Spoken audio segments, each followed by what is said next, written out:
Hello everyone, कैसे हैं आप सब? I hope you all are fine. Today we will discuss marketing myopia. This is a small topic, yet an important one. So we will discuss everything in detail.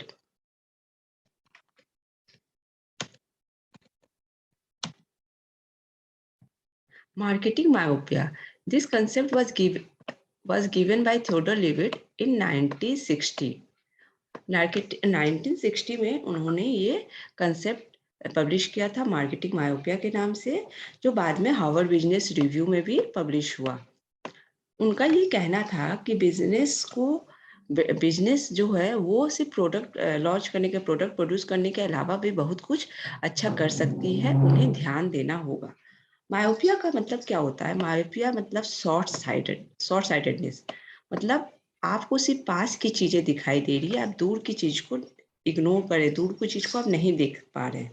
तो marketing myopia क्या हो जाता है? Short sightedness of business. मतलब आप business को जो view कर रहे हैं उस छोटे समय के लिए कर रहे हैं, तो कुछ देर के लिए देख पा रहे हैं, दूर की चीज के अपने लॉन्ग टर्म गोल के लिए आप नहीं देख पा रहे हैं। आइए हम लोग इसे इनका डेफिनेशन पढ़ते हैं। Marketing myopia is the failure and narrow minded approach of marketing management of A company. ये मार्केटिंग कंपनीज के जो मैनेजमेंट होते हैं उनके फेलियर है कि आप मार्केटिंग को, अपनी कंपनीज को सिर्फ छोटे समय के लिए देख रहे हैं, पास की चीजें के लिए देख रहे हैं, लॉन्ग टर्म आपके जो गोल्स है उसके लिए आप नहीं देख रहे हैं। Which only focus on certain attributes of the product और service while completely ignoring the long-term goals such as product quality, customer needs, demand and satisfaction। मतलब मार्केटिंग माइपिया में जो कंपनीज होती है वो सिर्फ प्रोडक्ट और सर्विस की किसी कम चीजों को ही देख पाती, कुछ चीजों को ही देख पाती, और जो लॉन्ग टर्म गोल्स होते हैं जिससे आपकी कंपनीज को लॉन्ग टर्म प्रॉफिट होगा, आपके लॉन्ग टर्म गोल्स अचीव होंगे, like product quality, customer need, demand, उनके कस्टमर सेटिस्फेक्शन, इन चीजों को क्या करती है? वो इग्नोर कर देती है, कंप्लीटली उन्हें इग्नोर कर देती है। सिर्फ short term profit, short term customer के नीड्स को सेटिस्फाई करने पे ध्यान देती हैं, और लॉन्ग टर्म गोल्स अपने वो भूल जाती है, उन्हें वो इग्नोर करती है। मार्केटिंग मायोपिया के कारण क्या है? There are various causes of marketing myopia, जो कंपनीज टू कंपनीज फॉलो करती है, जो कंपनीज टू कंपनी वेरी करती है, पर कुछ कॉमन कॉजेस है मार्केटिंग मायोपिया का जो हम डिस्कस करेंगे।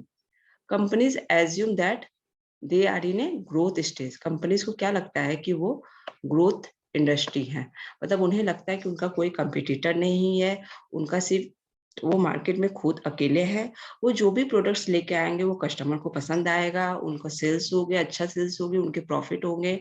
वो अपने आप को ग्रोथ स्टेज में समझते हैं कि उनके साथ ही कोई भी कंपटीटर मार्केट नहीं है, तो कस्टमर को उनके प्रोडक्ट्स को परचेस करना ही पड़ेगा, वो जैसा भी प्रोडक्ट्स मार्केट में लेके आएंगे। Companies believe there are no competitive substitutes.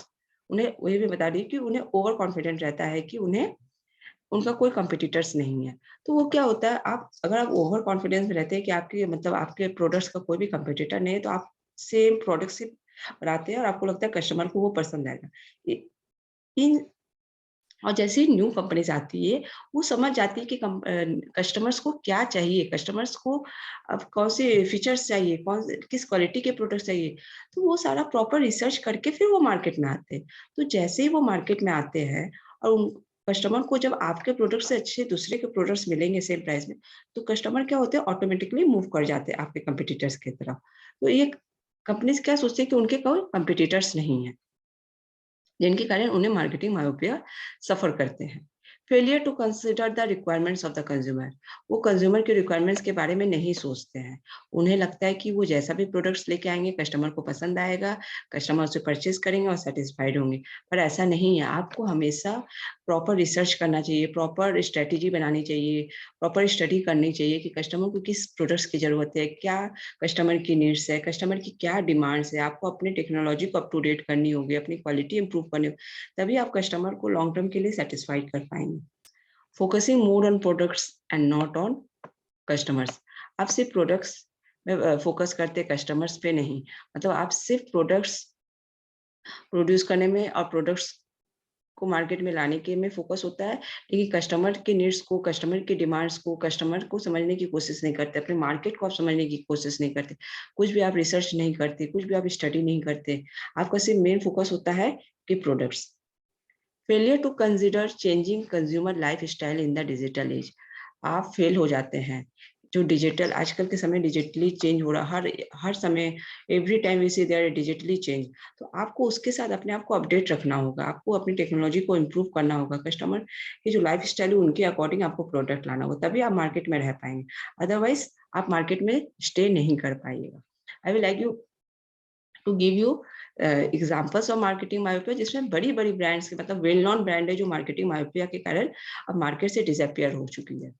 Nokia, Nokia को कौन नहीं जानता, मतलब एक समय था कि नोकिया फोन मतलब फोन, अगर आपको फोन लेना है तो नोकिया, मतलब लोग बोलते थे कि नोकिया मतलब फोन, मतलब नोकिया का इतना अच्छा मार्केट था, मतलब उन्होंने नोकिया ने पूरा मार्केट अपना कैप्चर कर रखा था, उनके कोई कंपटीटर नहीं थे नोकिया के।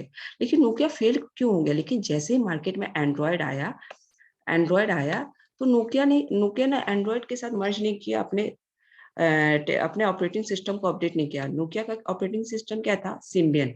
नोकिया सिम्बियन ऑपरेटिंग सिस्टम पे रन करता था, इसके कुछ लिमिटेड एप्स थे या कुछ लिमिटेड फीचर्स थे। लेकिन जैसे एंड्रॉयड आया, एंड्रॉयड के features, apps, lots of features थे, एप्स भी उनमें बहुत सारे थे। तो क्या हुआ, जैसे ही सैमसंग ने एंड्रॉयड के साथ अपना फोन लॉन्च किया, तो क्या हुआ, धीरे धीरे नोकिया मार्केट से डिसअपियर होने लगा। उसी बीच क्या हो गया, जितने भी चाइनीज कंपनी थे, लावा, माइक्रोवेव, सब एंड्रॉयड के साथ अपने फोन को लेके आने लगे, और वो भी लो प्राइस में। तो कस्टमर क्या थे, जो नोकिया के जो कस्टमर थे, जो ट्रस्टेड कस्टमर थे, लॉयल कस्टमर, वो धीरे धीरे सैमसंग की तरफ और दूसरी भी चाइनीज कंपनी लाइक लावा, माइक्रोमैक्स की तरफ मूव ऑन होने चुके, क्योंकि उन्हें सेम प्राइस में उतने सारे फीचर्स के अच्छी क्वालिटी के फोन मिल रहे, तो वो फीचर्स और एप्स की तरफ वो कस्टमर के लिए एकदम बिल्कुल नया चीज था। आपको अपनी टेक्नोलॉजी को अपडेट करना होगा, कस्टमर को समझना पड़ेगा। नोकिया ने ये गलती किया, उन्हें उससे लगा कि मैं जैसा भी फोन लेके आऊंगा, जो भी फोन रहेगा, वो क्या बोलते हैं, वो कस्टमर उसे पसंद करेंगे और वो उसे परचेज करेंगे। उन्होंने फिर भी नोकिया ने क्या आशा करके एक मोबाइल था वो लेके आए, फिर माइक्रोसॉफ्ट के साथ उन्होंने अपडेट किया, लेकिन कस्टमर को वो पसंद नहीं आया, और नोकिया क्या हुआ, फेल हो गए, वो मार्केट से धीरे धीरे डिसअपियर हो गए। फिर आता है कोडक। कोडक के कैमरा मतलब हर किसी के घर में रहता था, जिसमें हम रील डालते थे, फिर फोटो खींचते थे, फिर उसे रील निकाल के साफ करवाते थे स्टूडियो में। तो फिर जैसे ही सोनी आया, सोनी ने डिजिटल कैमरा लेके आया, और उसमें क्या था कि मार्केट, आप उसमें मेमोरी कार्ड लगा दीजिए, मेमोरी कार्ड से आप फोटो खींचिए, फिर आप उसे लैपटॉप मोबाइल्स में लगा के फोटो देख सकते हैं। जो फोटो आपको पसंद नहीं है उसे डिलीट कर दीजिए, जो आप सिलेक्ट करके फोटो आप स्टूडियो में देके साफ करवा सकते हैं। तो क्या था, कोडक ने अपनी टेक्नोलॉजी को इम्प्रूव नहीं किया। जैसे ही डिजिटल कैमरा आया, कोडक ने कुछ भी अपने फोन कैमरास में चेंजेस नहीं किए, और धीरे धीरे क्या हुआ, कोडक का मार्केट खत्म हो गया। अब कोडक मार्केट में है ही नहीं। Same with the Sony Walkman. Sony का वॉकमैन जब आया था, मुझे लगता है इन द 90s हर किसी के घर में वॉकमैन होगा, मतलब वो फर्स्ट टाइम था जब हम MP3 सॉन्ग्स वॉकमैन में डाल के सुन सकते थे। फिर सोनी का CD सिस्टम भी आता था, उसमें हम कैसेट डालते थे, गाना सुनते थे। फिर जैसे ही एप्पल ने आईपॉड लॉन्च किया, और उसमें क्या था कि आईपॉड एक तो छोटा सा होता था, उसमें मेमोरी कार्ड जितना गाना चाहिए अब उसमें अपलोड करके आप सुन सकते हैं, इजिली कैरी कर सकते थे पॉकेट में रख के, या इजिली कैरी कर सकते थे गाने के भी। अब मतलब बहुत सारे गाने आप उसमें अपलोड कर सकते थे। लेकिन सोनी वॉकमैन आप जो कैसेट डालते थे, उसमें जितने भी 10-12 सॉन्ग्स होते थे, तो वही आप सुन सकते थे। तो सोनी वॉकमैन के साथ भी यही प्रॉब्लम हुआ, सोनी की CD के साथ भी यही। उन्होंने अपनी टेक्नोलॉजी में कुछ भी अपडेट नहीं किया। उन्हें लगा कि वो जैसा भी प्रोडक्ट्स देंगे, कस्टमर वैसा उसे परचेज खरीद कर लेंगे, कस्टमर से सेटिस्फाइड। लेकिन नहीं, आपको अपनी फीचर्स को, अपनी क्वालिटी को आपको हमेशा इंप्रूव करना होगा, अपनी टेक्नोलॉजी को इंप्रूव करना होगा। अगर आपको मार्केट में रहना है और कस्टमर के साथ आपको कस्टमर की नीड्स को समझना है, कस्टमर को सेटिस्फेक्शन प्रोवाइड करना है, तो आपको हमेशा अपने आप को अप टू डेट करना होगा, अपनी टेक्नोलॉजी को इम्प्रूव करने होंगे, अपने प्रोडक्ट्स के फीचर्स को इम्प्रूव करने होंगे, क्वालिटी को इम्प्रूव करना होगा। आपको इन सारी चीजों में फोकस करना होगा, इन सारी चीजों में आपको काम करना पड़ेगा, तभी आप जाके मार्केट मार्केट में रह सकते हैं। अदरवाइज इन सारे ब्रांड्स के साथ यही प्रॉब्लम हुआ, जबकि ये सब वेल नोन ब्रांड है, लाइक नोकिया, सोनी, कोडेक, ये सब वेल नोन ब्रांड थे अपने टाइम में, जिनका कोई भी कंपटीटर नहीं था। तो ये सब क्या, ये सारी कंपनीज क्या मार्केटिंग माइपिया के शिकार हो गए। ये सारे कंपनीज ने कुछ भी चेंजेस नहीं किए, कुछ भी कस्टमर के बारे में नहीं सोचे, ओवर कॉन्फिडेंस करके ये सारे मार्केट से डिसअपियर हो। How can we avoid myopia?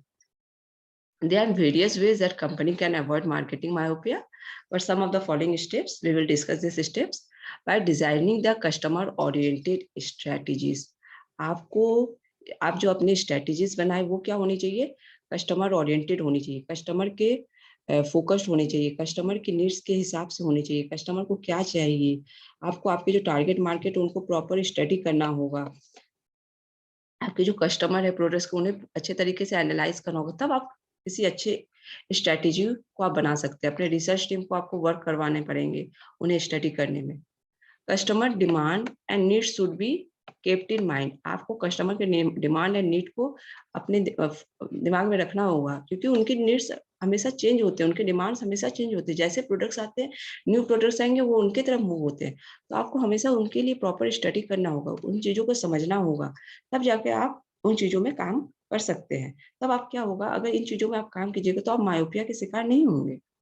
Companies' products should able to add some value in the customer life by solving their problems. आप जो भी प्रोडक्ट्स मार्केट में लेके आए उससे कस्टमर्स की नीड्स सेटिस्फाइड हो। उन अगर वो कस्टमर की नीड्स को सेटिस्फाई करेगा तभी कस्टमर उस प्रोडक्ट को खरीदेगा, वो कस्टमर के लिए यूजफुल होगा, कस्टमर उनके यूज करेंगे। जब उनके उस प्रोडक्ट से कुछ सेटिस्फेक्शन प्रोवाइड होगा, वो प्रोडक्ट उनके लाइफ में कुछ वैल्यू ऐड करेंगे, कुछ बेनिफिट्स प्रोवाइड करेंगे, तभी कस्टमर जाके आपके प्रोडक्ट्स को परचेज करेंगे। New ideas and approaches should be adapted. आपको न्यू आइडियाज लाने होंगे, न्यू अप्रोचेस लाने होंगे, मार्केट को कस्टमर को पूरी अच्छे तरीके से समझना होगा। अपनी डिफरेंट डिपार्टमेंट्स अपनी टीम के साथ आपको पूरे अच्छे तरीके से डिस्कशन करने होंगे, तब जाके आप न्यू आइडियाज लेके आएंगे। कस्टमर को क्या चाहिए, क्या नहीं चाहिए, कैसे प्रोडक्ट चाहिए, आपको इसकी पूरी अच्छी तरीके से स्ट्रेटेजी बनानी होगी, तब जाके आप मार्केट में लॉन्ग टर्म रह पाएंगे। और अपने आपको लॉन्ग टर्म गोल्स होने चाहिए, ना कि शॉर्ट टर्म गोल्स। तब आप मायोपिया के शिकार नहीं होंगे और आप मायोपिया को अवॉइड कर सकते हैं। So this all for today. I hope marketing myopia topic is clear for you. If there will be any question, any doubt, you can mention it in comment box. That's all for today. Thank you. Bye bye. Take care.